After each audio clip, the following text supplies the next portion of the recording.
भ्राताश्री,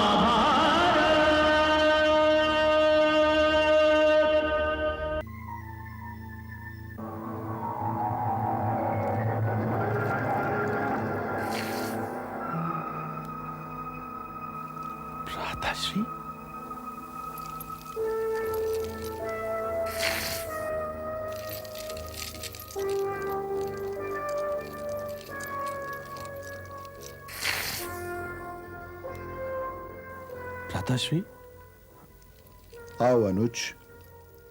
ये बाण विष में किसके लिए बुझाए जा रहे हैं? उस महायोद्धा के कई नाम हैं अनुज। देवव्रत, गंगापुत्र, भीष्म। मेरी आत्मा के माथे पर अपमान का हस्ताक्षर। उनका वध तो आपकी ओर से मैं करूंगा भ्राताश्री, मैं करूंगा। नहीं अनुज, अपमान का प्रतिशोध तो स्वयं ही लेना पड़ता है। वो मेरा ऋणी है। मैं हर क्षण के साथ अपने अपमान की पूरी कहानी जीता हूं। काशी की राजकुमारी अंबा के स्वयंवर का वो दिन, और उस दिन के पश्चात बीतने वाला कोई दिन भी अभी तक बीता नहीं है। लगातार बीत रहा है, लगातार बीत रहा है। मैं आंखें बंद करता हूं तो काशी की वो सभा मेरे सामने राक्षसी की भांति हाथ उठा उठा कर हंसने लगती है, और मेरी छाती पर मेरे अपमान का फैताल नृत्य करने लगता है। सारी राज्यसभा वीरों महावीरों से भरी हुई है कि एक व्यक्ति के आने से सारे होंठों की मुस्कान मुरझा जाती है। गंगा पुत्र भीष्म पधार रहे हैं। लगता है भीष्म प्रतिज्ञा राजकुमारियों की सुंदरता के सागर में डूब गई। प्रतिज्ञा भी कांच की रही होगी। सावधान! इस स्वयंवर में मैं हस्तिनापुर नरेश महाराज विचित्रवीर्य का प्रतिनिधित्व कर रहा हूं। काशी राजकुमारियां शताब्दियों से कुरु वंशियों में ब्याह के लिए जाती रही हैं, आज भी यही होगा। मैं इन तीनों राजकुमारियों को अपने छोटे भाई विचित्रवीर्य की रानियां बनाने के लिए ले जा रहा हूं। राजकुमारियों का स्वयंवर रचाकर आपने जो हस्तिनापुर का अपमान किया है, मैं उसके लिए आपको क्षमा करता हूं। परंतु राजकुमारियों को अपना वर चुनने का अधिकार है भीष्म। इन राजकुमारियों को यह अधिकार नहीं है शाल्वराज, और यदि है तो मेरे सिवा और कोई इस स्वयंवर सभा में बैठने योग्य नहीं। भीष्म, अपनी जुबान को लगाम दो। मैं केवल घोड़ों को लगाम देता हूं। और शाल्वराज, तुम यदि मुझसे जीवन दान पाकर न जी रहे होते तो भरी सभा में इस प्रकार मेरी बात काटने का कड़ा दंड देता तुम्हें। मैं इस बड़े दरबार में घोषणा करता हूं कि मैं राजकुमारियों को लेने आया हूं और ले जा रहा हूं।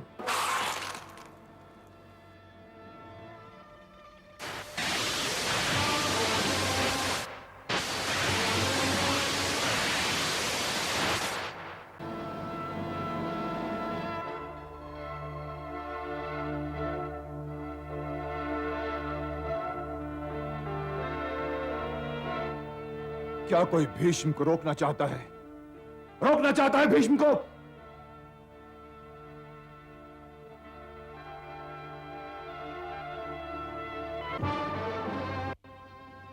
राजकुमारियों को जाने की आज्ञा दीजिए। काशी नरेश,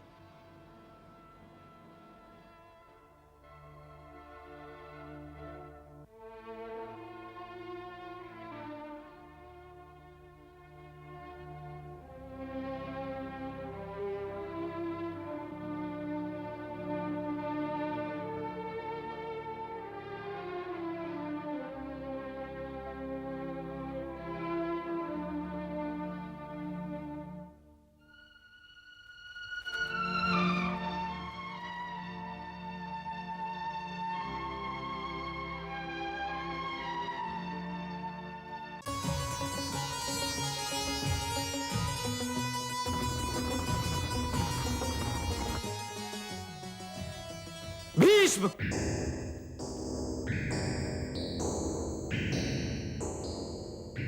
सारथी, रथ घुमाओ।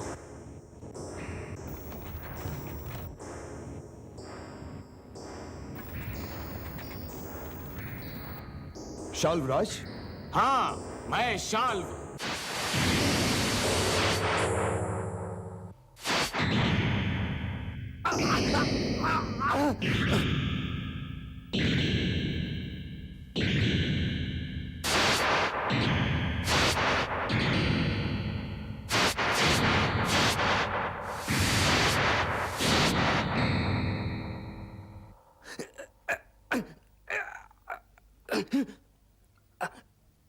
मेरे पास बाणों की कमी नहीं है शाल्वराज, पर दिया हुआ जीवन मैं वापस लेना नहीं चाहता, इसलिए एक बार फिर क्षमा करता हूं।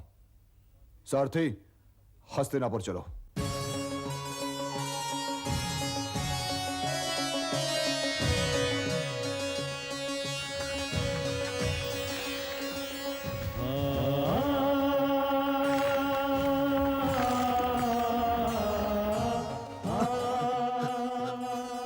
क्या मैं एक विनती कर सकती हूँ राजमाता? केवल माँ कहो अम्बा। परंतु मेरी विनती तो राजमाता से है। आज्ञा है। परमवीर गंगापुत्र भीष्म के आने से पहले ही मैं मन ही मन शाल्व नरेश को अपना पति मान चुकी थी राजमाता। तो तुमने मुझे ये बात बताई क्यों नहीं राजकुमारी? भय गंगापुत्र, आपका भय।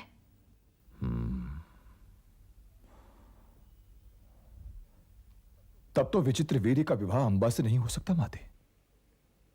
तुमने ठीक कहा भीष्म।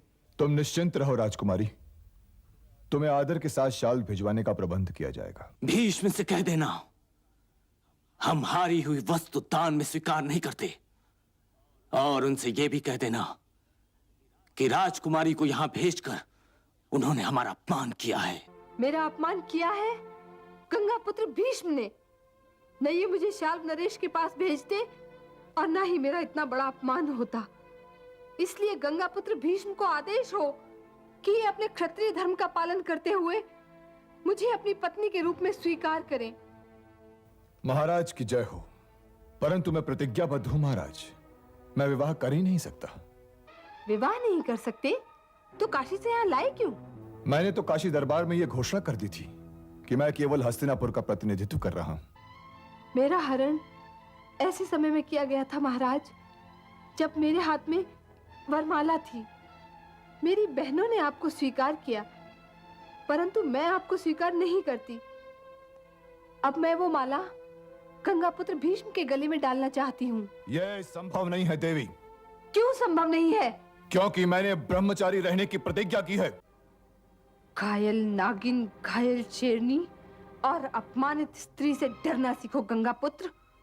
तुम वचनबद्ध हो, इसलिए मेरे अपमान के घाव पर मान का फाया नहीं लगा सकते। तो आज इसी कुरुराज दरबार में हस्तिनापुर नरेश को साक्षी मानते हुए मैं भी प्रतिज्ञाबद्ध होती हूँ। गंगापुत्र भीष्म, मैं तुम्हें अपने अपमान के लिए कभी क्षमा नहीं करूंगी, चाहे इसके लिए मुझे जन पर जन क्यों न लेने पड़े। तुम्हारी मृत्यु का कारण बनकर मैं अपने इस अपमान का बदला अवश्य लूंगी।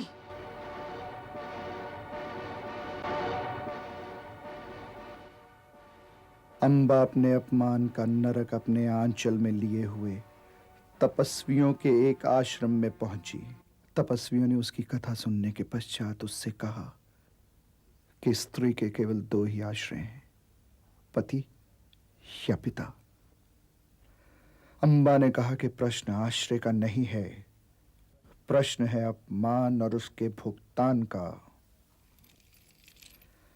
अंबा आश्रय की खोज में नहीं थी, वो तो प्रतिशोध के मार्ग की यात्री थी। हम बड़े विचित्र समाज में जी रहे हैं अनुज। नारी के मान अपमान पर भी पुरुषों का अधिकार है, ना उसका अपना व्यक्तिगत मान है ना अपमान। परंतु अंबा के लिए स्वीकारणीय नहीं था। अपमान तो उसका हुआ था, तो उसके प्रतिशोध पर भी केवल उसी का अधिकार था। तो उसने तपस्वियों से कहा, हे मुनिगण, मैं अब काशी तो नहीं जा सकती। वहां मुझे बंधु बांधवों का तिरस्कार स्वीकार करना पड़ेगा। मैं शाल्व के पास भी नहीं जा सकती, क्योंकि वे मुझे पहले ही अस्वीकार कर चुके हैं। मेरे लिए तो केवल एक ही मार्ग खुला रह गया है, और वो मार्ग है तपस्या का। है राजकन्या, तपस्या का मार्ग सरल नहीं है। जानती हूँ, किंतु कोई और मार्ग खुला ही ना हो तो उसी मार्ग पर चलना पड़ेगा ना, जो खुला हुआ है, चाहे वो कितना ही कठिन क्यों ना हो। हे मुनिवर, तप का मार्ग अपमान को सहन करने के मार्ग से अधिक कठिन तो नहीं हो सकता ना? किंतु पुत्री, वो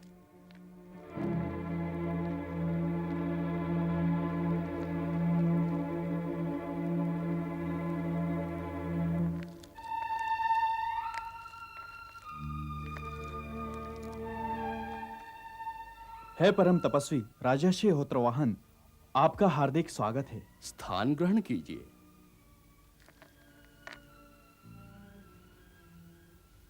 मुनिगण कुछ चिंतित लग रहे हैं।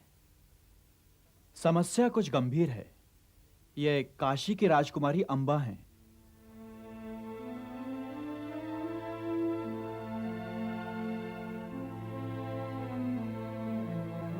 अंबा की कथा सुनकर राजर्षि होत्रवाहन सन्नाटे में आ गए और बोले, हे पुत्री, मैं तेरे जन्म से पहले ही तपोवन चला गया था, इसलिए तू मुझे नहीं जानती। मैं तेरा नाना हूं।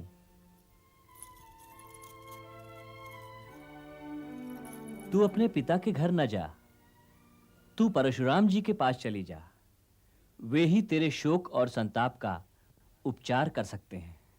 वे कहाँ मिलेंगे ऋषिवर? महेंद्र पर्वत पर जा पुत्री, वे मेरे बाल सखा और सहपाठी हैं।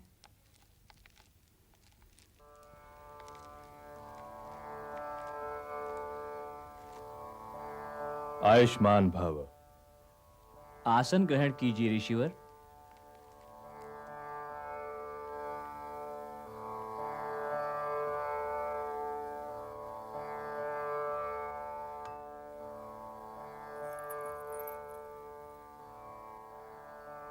हे ब्रह्म ऋषि, ये मेरी ध्योति अंबा है। मैं इसे आप ही के पास भेज रहा था कि इसके दुख का उपचार यदि किसी के पास है तो वे आप ही हैं। आयुष्मान भव। क्या समस्या है पुत्री? गंगा पुत्र भीष्म ने इसका अपमान किया है, इसका हरण किया, फिर इसे स्वीकार करने से नकार दिया है ऋषिवर। यदि ऐसा है तो भीष्म को से स्वीकार करना ही पड़ेगा, क्योंकि यही हरण की मर्यादा है।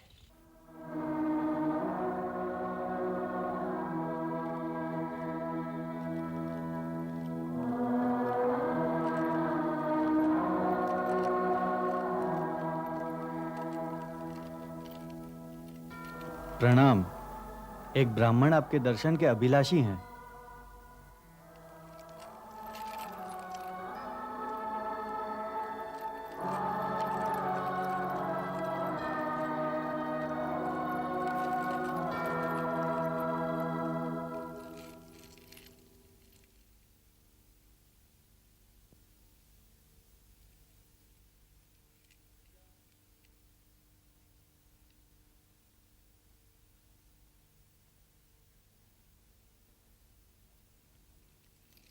प्रणाम। आयुष्मान भव। स्थान ग्रहण कीजिए। मैं महर्षि परशुराम का संदेश लेकर आया हूं। गुरु परशुराम का? क्या आदेश है गुरुदेव का? उन्होंने कहलवाया है कि किसी विशेष कार्य से यहां आए हैं और उनकी इच्छा है कि आप उनका यह कार्य कर दें। गुरु की इच्छा भी आदेश है।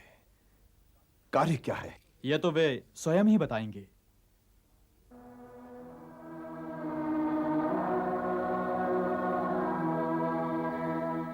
जब तुम्हें विवाह नहीं करना था तो तुमने काशी की राजकुमारी अंबा का हरण क्यों किया? और जब हरण कर ही लिया था तो उसके किस अपराध के आधार पर तुमने उसे त्याग दिया? इसका परिणाम यह हुआ कि वो अकेली और असहाय रह गई। यही कारण था कि शाल्व नरेश ने उसे अस्वीकार कर दिया। अतः अग्नि को साक्षी मानकर तुम उसे ग्रहण करो और अपने क्षत्रिय धर्म का पालन करो। भगवान, अब तो मैं उसे अपने भाई के साथ भी नहीं ब्याह सकता, क्योंकि स्वयं अंबा ने मुझसे कहा कि वो तो शाल्वराज की हो चुकी है और मैं उसे आदर के साथ शाल्वराज के पास भेजकर अपने क्षत्रिय धर्म का पालन कर चुका हूं। हे गंगा पुत्र देवव्रत, यदि तुमने हमारी आज्ञा का पालन नहीं किया तो तुम्हें हमसे युद्ध करना होगा। मैं आपको समझाने का प्रयत्न करके शिष्य की मर्यादा का उल्लंघन नहीं करना चाहता। नहीं गंगा पुत्र, तुम इस मर्यादा का भी उल्लंघन करके देख लो। हे भगवान, आप मेरे गुरु हैं, आप अपने शिष्य के साथ क्यों युद्ध करना चाहते हैं? शिष्य को उसकी असभ्यता पर कठोर दंड देना गुरु का परम कर्तव्य है देवव्रत। मैं फिर कहता हूं, अंबा को ग्रहण कर लो। हे ब्रह्मर्षि, यह तो संभव ही नहीं है, और यदि आपने युद्ध का आदेश दे ही दिया है तो आपका यह शिष्य उस आज्ञा का पालन अवश्य करेगा। मैं जानता हूं कि आपने अकेले ही इस पृथ्वी के सारे क्षत्रियों को पराजित किया है, पर हे गुरुश्रेष्ठ, ये आप भी जानते हैं कि उन क्षत्रियों में से आपके इस शिष्य जैसा कोई क्षत्रिय नहीं था जो आपके युद्धाभिमान को नष्ट कर सके। उस देवव्रत का उदय तो अब हुआ है।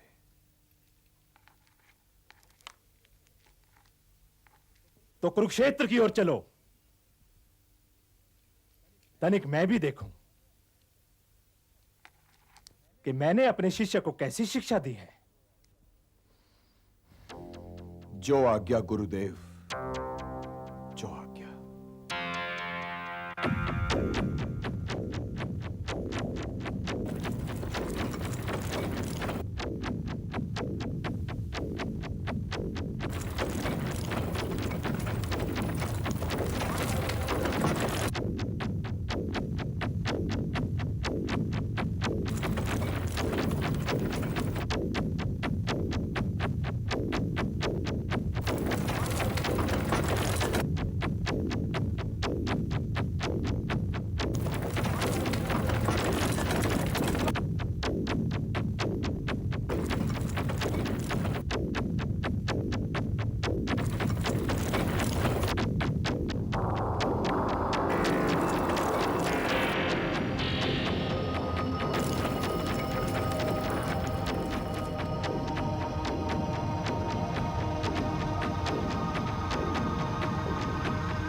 हे गुरुश्रेष्ठ, आप भूमि पर खड़े हुए हैं, मैं रथ पर चढ़कर आपसे युद्ध नहीं कर सकता।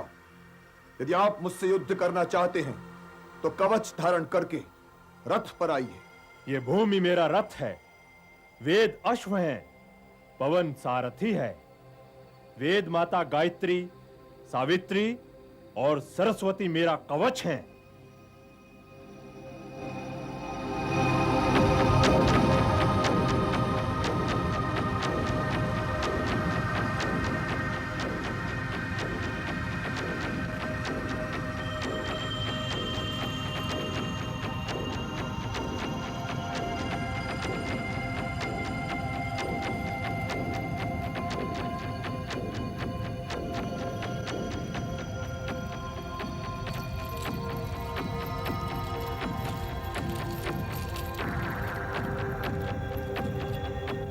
हे गुरुश्रेष्ठ, मुझे अपने साथ युद्ध करने की आज्ञा दीजिए और ये आशीर्वाद दीजिए कि विजय मेरी हो। हे कुरुश्रेष्ठ, मैं तुम्हारी नम्रता से अति प्रसन्न हूं। सफलता चाहने वाले पुरुष को ऐसा ही करना चाहिए। अपने से बड़ों के साथ युद्ध करने वालों का यही धर्म है। यदि तुम इस प्रकार नहीं आते तो मैं तुम्हें शाप दे देता हूं। जाओ और इस प्रकार युद्ध करो कि तुम्हारा गुरु लज्जित ना हो।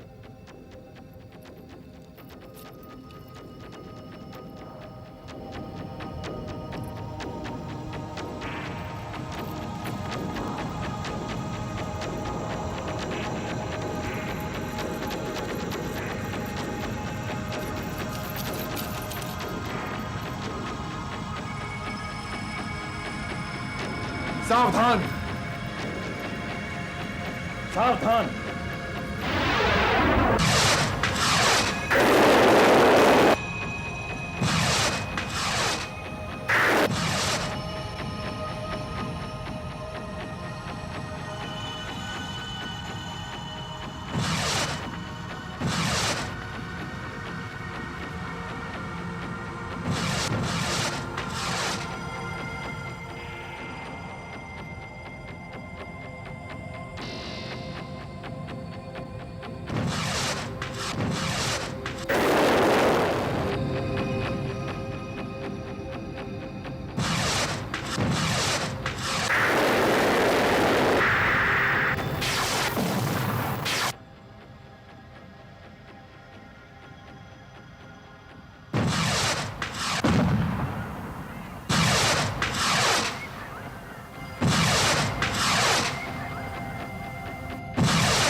ऋषिवर, ये तो प्रस्वापास्त्र है।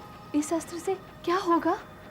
ये तो अचूक अस्त्र है पुत्री, और इसके प्रयोग की विधि गंगा पुत्र के अतिरिक्त और कोई नहीं जानता। यदि उन्होंने इस अस्त्र का प्रयोग परशुराम जी पर कर दिया तो उनकी पराजय निश्चित है।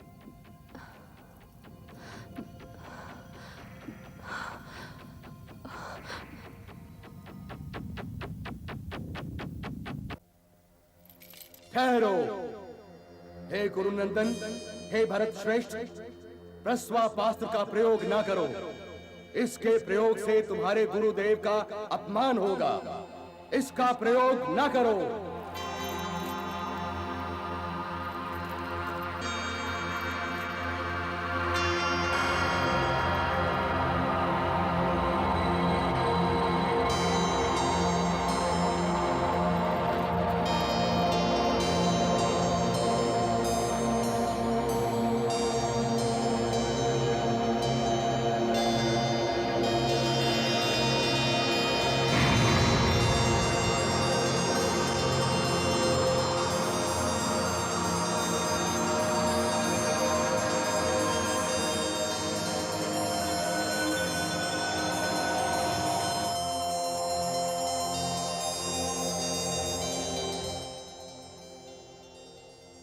हे शिष्य श्रेष्ठ, हे गंगा पुत्र, हे अधिरथी, हे भीष्म, आज तुमने अपने गुरु को परास्त कर दिया। अब संसार में किसी गुरु को तुम जैसा शिष्य नहीं मिलेगा। परंतु हे पुत्र, अब मैं रणभूमि में पीछे नहीं हट सकता। इसलिए या तो मेरा वध करो या फिर लौट जाओ।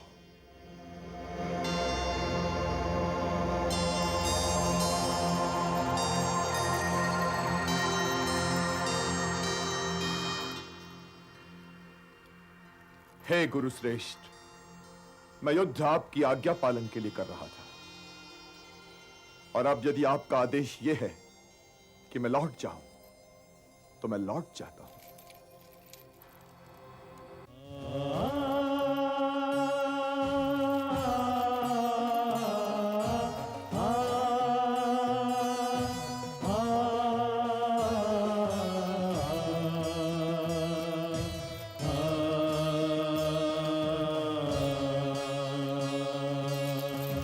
सारथी, चलो।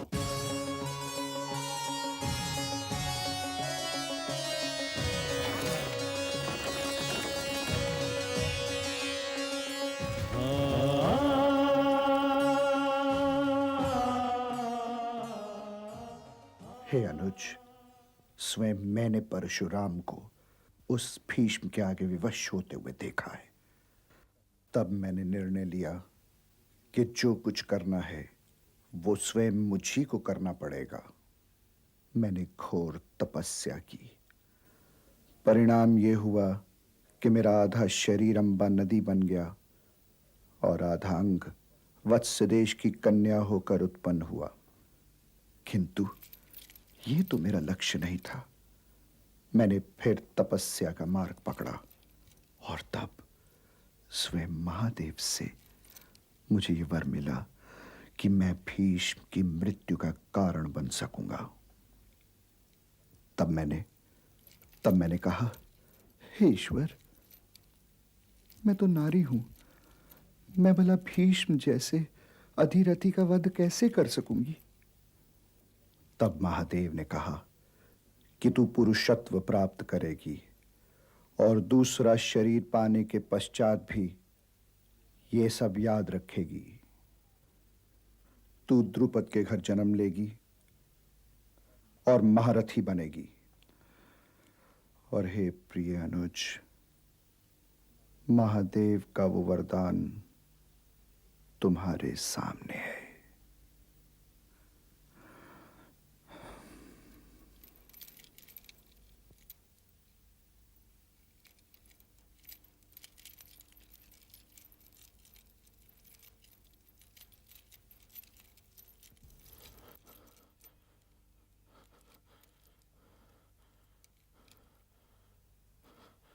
भ्राताश्री, भ्राताश्री,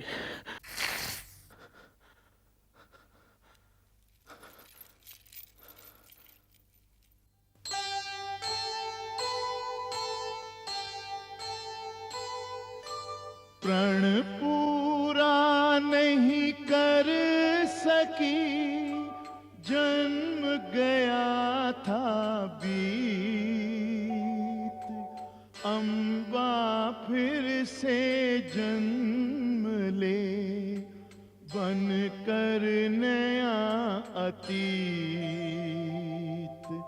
बन कर नया